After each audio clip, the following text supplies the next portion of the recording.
This week we talked about melody. We got started with sort of an existential question about what is a melody. We listened to a couple of different songs and talked about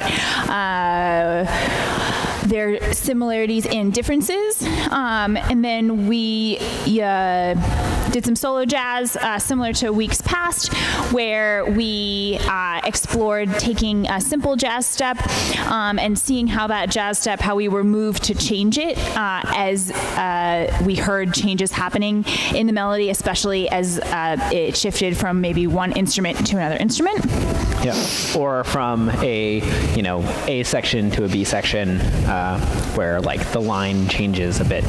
Then we went into working with the sort of very basic pattern or sequence of steps, where we did 3 swing outs in a circle, and we had people dance, through Blue Skies, and then also Jaquette No Vest, and very different songs. One has this sort of lyrical feeling to it. The other one is more of this sort of like riff song, and talked about, or like asked people to really observe their impulses of like what that feels like dancing to.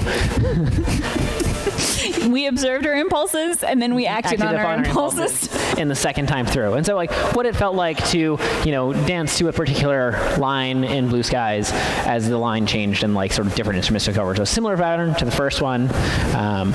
Yeah, and then at the end we opened up the exercise to really allow us to explore just how we were drawn to change our dance as the music changed.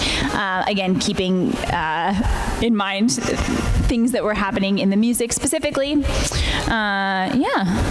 it was definitely like a place where we wanted you to explore, get away from that sense of like self-judgment, and really sort of be like, hey, this might start as an Applejack, and then the Applejack eventually tells us to go somewhere that doesn't necessarily feel as much like an Applejack. And then the same thing throughout the rest of our dancing. So that was our class for the day. See you next week.